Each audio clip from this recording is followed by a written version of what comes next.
Halo semua, bagaimana kabar kalian? Langsung saja kita lanjutkan video alur cerita manhwa yang berjudul Tales Demon and God. Melanjutkan cerita sebelumnya, di mana Nili sedang dikejar oleh Kaisar Ular bersayap petir neraka. Kemudian, Nili dikunci dengan kekuatan ahli Epelixis milik anak buahnya Guheng. Pada akhirnya, Nili terbunuh karena serangan Kaisar Ular. Tapi, semua itu sudah diperkirakan oleh Nili. Beberapa waktu kemudian, Nili sudah dihidupkan kembali di Balai Jiwa. Sebelum Nili keluar, dia menaruh pit soul-nya di Balai Jiwa. Nili meregangkan tubuhnya. Dia merasa setelah hidup kembali, kultivasinya turun ke 2 pit, dan pit soul-nya masih belum stabil. Jadi, Nili tidak bisa menyimpan pit soul-nya di Balai Jiwa lagi.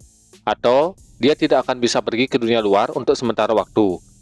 Nili mencoba memeriksa ranah jiwanya, tapi dia merasakan sesuatu yang berbeda.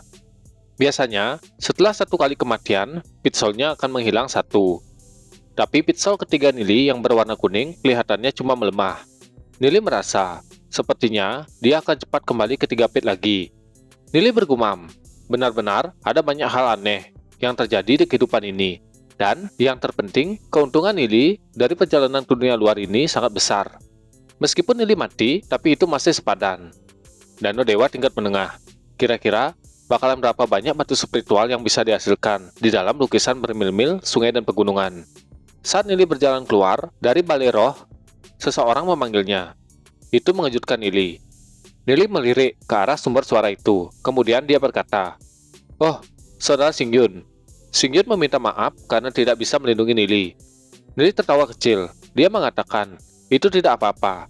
Kalau Li Xingyun tidak mundur, mereka bakalan menjatuhkan banyak korban. Li Xingyun bertanya, apakah akar dewanya tidak menghilang? Nili menjawab, masih ada kok, ini semua berkat saudara Xingyun. Itu membuat Li Xingyun tidak mengerti kenapa Nili masih memiliki akar dewanya. Di sisi lain, seseorang menghampiri mereka berdua. Nili dan Li Xingyun pun menoleh. Itu adalah Guheng yang baru saja keluar dari Balai Jiwa. Wajahnya suram, dia memandang ke arah Nili. Li Xingyun yang melihat hal itu tertawa. Hahaha, bukannya itu Tuan Muda Gu, apa yang terjadi padamu? Kenapa kau keluar dari Aula Jiwa? Mendengarkan pertanyaan Li Xingyun, otot di bagian kepala Guheng berkedut. Dia sangat kesal. Li Xingyun, Nili, awas saja kalian. Aku pasti akan membalasnya. Li Xingyun menjawab, Tuan Muda Gu, kenapa marah-marah begitu? Kami kan tidak mengusikmu. Kenapa kau tega berkata seperti itu? Guheng berkata, sialan.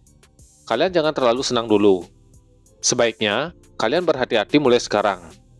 Kemudian Guheng mengajak anak buahnya pergi. Terlihat barisan yang sangat panjang berada di belakang Guheng. Itu adalah anak buah Guheng yang tewas karena serangan dari Kaisar Ular. Melihat hal itu, Li Xingyun berkata, banyak juga orangnya. Kira-kira ada 400 orang. Nili tertawa kecil. Mungkin ini bakalan membuat Guheng depresi lama. Nili mengajak Li Xingyun mengunjungi tempat Li Xingyun terlebih dahulu. Dia harus memberikan batu spiritual pada saudara-saudara Li Xingyun. Li Xingyun pun setuju. Waktu berlalu dan sore sudah dilewati. Malam tiba. Berpindah ke kediaman Nili. Suasana masih tenang seperti biasanya. Terlihat Nili sedang berkultivasi. Sesaat ada suara yang sedang mengetuk pintu. Nili bergegas menuju pintu untuk membukanya. Dia bergumam, apa ada gadis cantik lain yang sedang mencari Xiaoyu di tengah malam begini? Nili membuka pintunya. Ternyata orang yang mengetuk pintu itu adalah Long Yuyin. Itu membuat Nili terkejut. Dia bertanya ke Long Yuyin. Hah? Long Yuyin? Ada apa kau datang ke sini? Long Yuyin menjawab, Master, bisakah kau membantuku membuka meridianku hari ini? Begitu aku mendengar kalau kau sudah kembali, aku langsung datang ke sini. Nili kembali bertanya, kenapa buru-buru begitu? Long Yuyin menjawab, tentu saja aku ingin tahu potensi penuh kekuatanku. Aku penasaran bagaimana rasanya begitu meridianku terbuka. Mendengar itu, Nili tidak bisa berkata-kata lagi. Dia mengajak Long Yuyin masuk ke kediamannya. Long Yuyin dengan patuh mengikutinya. Dia berkata, aku sudah meminta pada bawahan lama ayahku untuk memperebutkan posisi patriark. Tapi kekuatanku harus lebih besar lagi. Dan juga, Master, aku penasaran dengan hajat daumu. Long Yuyin berhenti berbicara. Dia duduk berhadapan dengan Nili. Di sisi Nili, dia juga terdiam melihat Long Yuyin. Dia berpikir, Long Yuyin ini wajahnya tampak gugup. Wajahnya memerah, serta pikirannya menjadi berantakan. Ini merupakan pertama kalinya dia berduaan dengan seorang laki-laki di satu ruangan. Sesaat, Nili berkata, "Lepaskan bajumu." Mendengar perintah Nili, membuat Long Yuyin terkejut. Nili kembali berkata, "Kalau kau tidak melepaskan bajumu, bagaimana aku bisa menusukkan jarumnya?" Wajah Long Yuyin semakin memerah. Sesaat, dia menghembuskan napas. Kemudian, perlahan-lahan, dia mulai menanggalkan pakaiannya. Hingga akhirnya, tersisa pakaian dalamnya. Dengan wajah memerah dan tubuh memanas, Long Yuyin melirik ke arah Nili. Dia tidak berkata apapun. Di sisi lain, Nili masih fokus mempersiapkan jarumnya. Karena Nili tidak berkata lagi, Long Yuyin berinisiatif untuk membuka penutup dadanya. Hal itu membuat Nili terkejut. Dia berkata, "Tunggu, sudah cukup." Mendengar teriakan Nili, membuat Long Yuyin terkejut. Nili berdiri. Dia akan segera memulainya. Dengan patuh, Long Yuyin mengikuti semua perintah Nili. Nili berkata, "Mungkin nanti rasanya seperti disengat. Jadi jangan bergerak." Wajah Long Yuyin mulai normal. Dia berkata, "Tersengat? Aku punya tubuh keturunan darah naga. Sayatan dari senjata saja aku tidak merasakannya." Di saat yang sama, Nili menekan jarum ke belakang punggung Long Yuyin. Itu membuat Long Yuyin merasa seperti disengat listrik. Dia tertegun dengan rasa sakit yang dia dapat. Dari jarum itu, aliran kekuatan pada meridiannya mulai mengalir. Hal itu membuat Long Yuyin mengerang. Nili yang melihat hal itu berteriak, "Jangan bergerak." Long Yuyin berkata, "Tak kusangka, ada energi sekuat ini yang bersembunyi di dalam garis keturunanku." Nili mengatakan, "Hahaha, ini cuma jarum pertama. Berikutnya, Nili akan menusukkan jarum keduanya." Jarum pun terus ditusukkan ke titik meridian Long Yuyin. Nili masih fokus membuka meridian yang ada di dalam tubuh Long Yuyin. Sesaat, Nili sudah menusukkan semua jarumnya di meridian yang penting. Nili berkata, "Garis keturunan nagamu seharusnya perlahan-lahan mulai bangkit. Setelah itu, akan mengalir ke semua meridianmu." Tubuh Long Yuyin masih bergetar. Setelah banyak jarum ditusukkan oleh Nili, Nili menyuruh Long Yuyin agar fokus berlatih. Long Yuyin mengikuti instruksinya. Nili bergumam, "Melakukan akupuntur benar-benar cukup menguras energiku. Ternyata, itu sangat melelahkan." Nili keluar dari kediamannya dan membiarkan Long Yuyin fokus berlatih. Dia menutup pintunya dan menghembuskan napas. Tidak disangka, ternyata di depan Nili sudah berdiri Xiaoyu. Hal itu membuat Nili menjadi kesal. "Bikin kaget saja. Kau pakai teknik apa sih? Aku sampai tidak mendengar suara apapun saat kau muncul." Xiaoyu masih terdiam.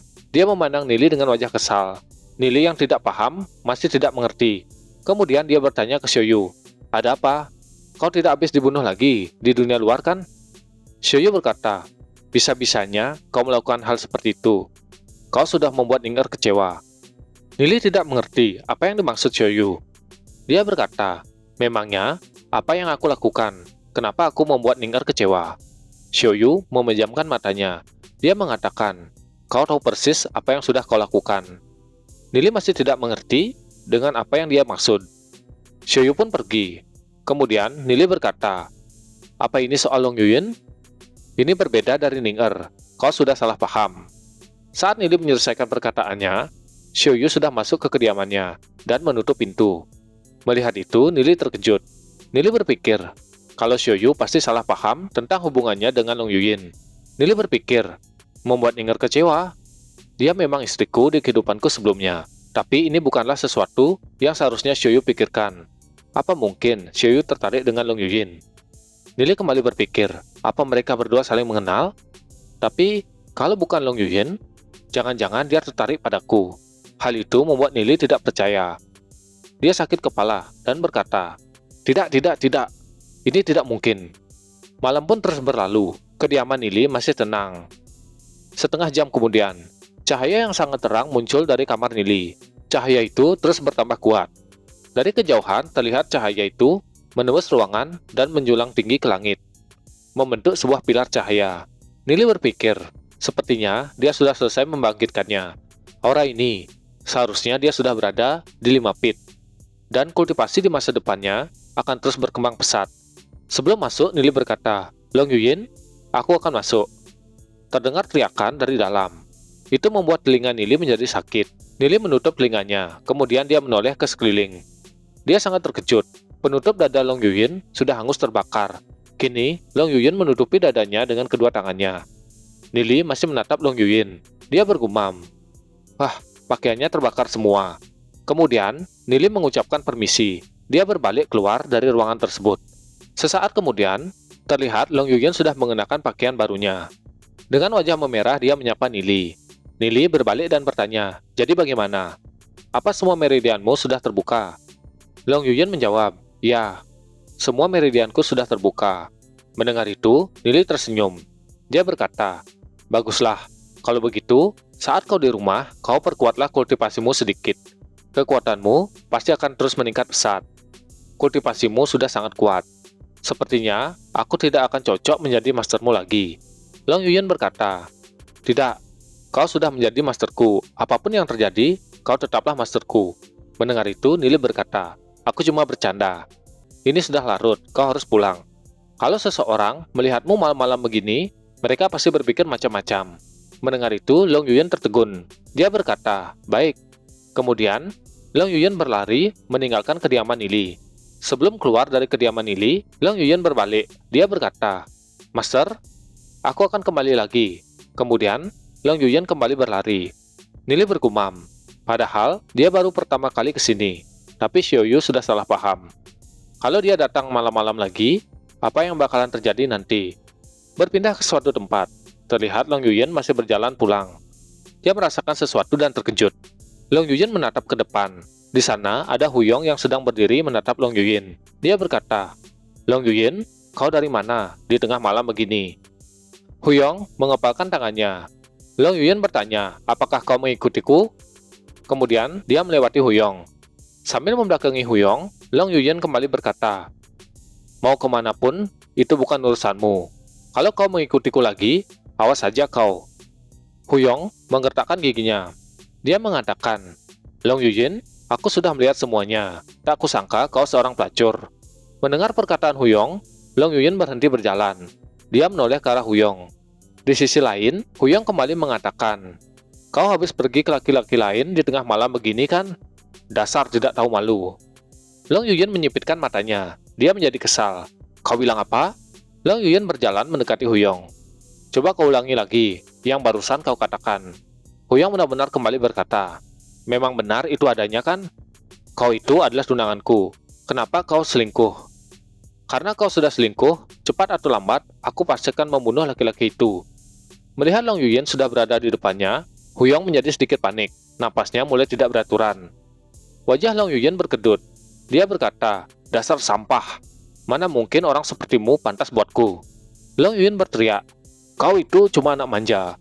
Mana mungkin orang lemah sepertimu pantas menjadi tunanganku."